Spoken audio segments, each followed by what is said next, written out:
One of the other things that's really interesting about this DD Form 1910, something that is very rarely talked about, is the title of Mr. Luis Elizondo, the Director of National Programs Special Management Staff within OUSDI. We hear OUSDI a lot for those who actually do details on Mr. Elizondo.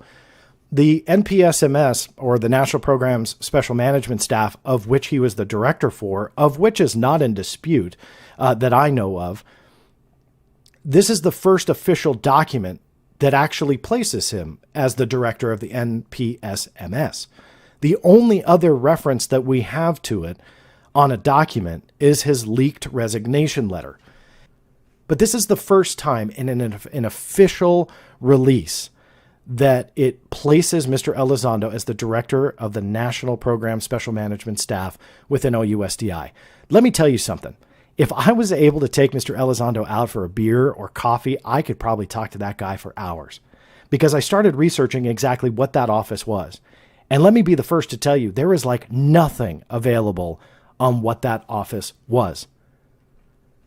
It may also, however, play a role in this 2009 letter by Harry Reid. This was the one, if I'm not going to read it to you, but this was the one that requested special access program status for the AATIP program. A little unorthodox for a United States Senator to get involved like that, but in 2009 he felt the need. Whether or not he believed in this or what, he put his weight behind trying to get special access program status for the program.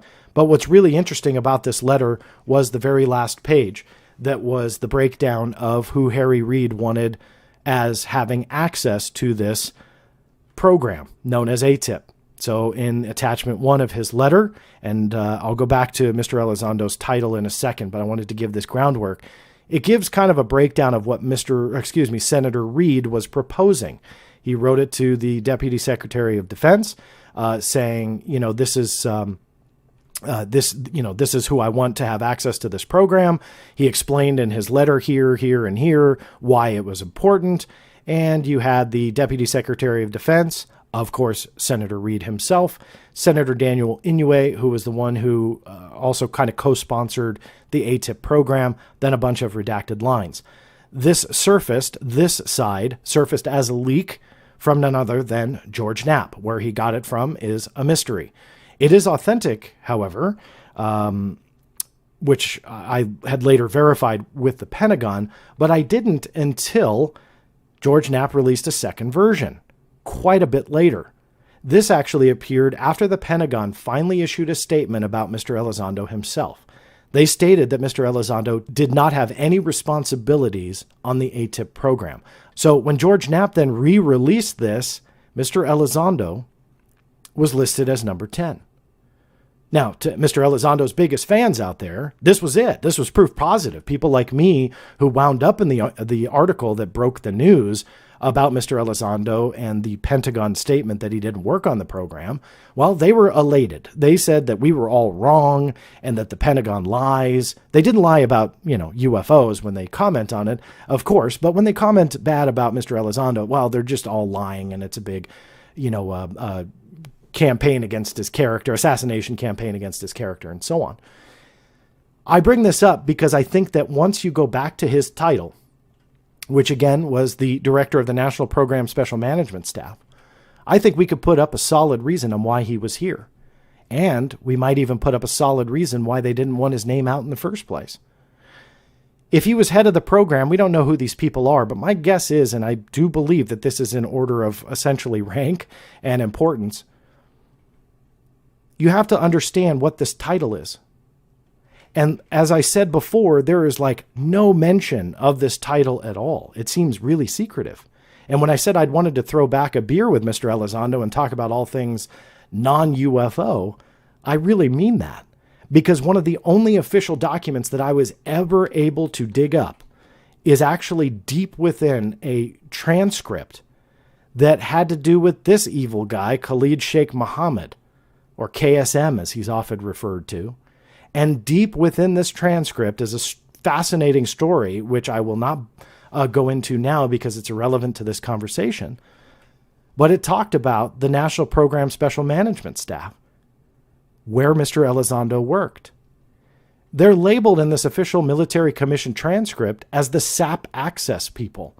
Now, the reason why it came up was that an interpreter that was involved in the trial for KSM lost his SAP access for reasons that were never explained to the legal team. Now, again, this goes into much, much detail, which I won't get into because it's irrelevant. But what this does is actually give an official record deep within a military commission transcript dealing with Khalid Sheikh Mohammed on what the NPSMS actually was. And they were involved in SAP access, that they were the ones that were involved with giving the access to people that would essentially deserve it or were cleared to work on that specific SAP. Now, my friend, colleague, and previous guest on this program, Lieutenant Tim McMillan, who's a lot smarter on SAPs than me, maybe we should bring him back on and have him talk about this because, again, he's much more educated than I am. But I think it makes now perfect sense on why he would be involved in this letter.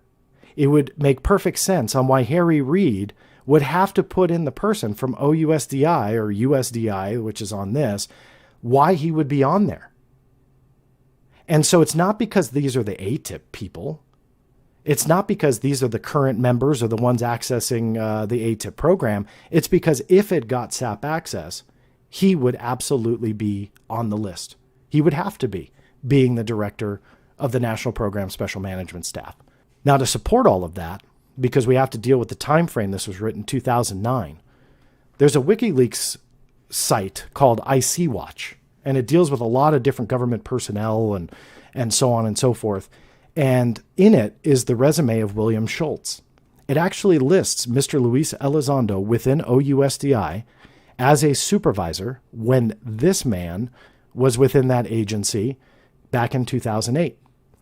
Even though this isn't definitive proof, this does place Mr. Elizondo within that very office within the approximate time frame that Harry Reid wrote that letter. What that means is that further solidifies that if anybody were to be on that list from OUSDI, it would be the person that would be responsible for SAP access, and that would be Mr. Luis Elizondo. Now, if you don't trust WikiLeaks, like me, I don't either, I verified the guy's resume on Indeed. For those taking notes, here's the URL below. It is publicly accessible. You can go ahead and type in that really long number if you'd like, but it breaks down Mr. Luis Elizondo and another supervisor, Miss Heidi Smith, when he was working with OUSDI. So that is proof positive that he was probably within that office. And it makes sense that he was on that 2009 Harry Reid letter.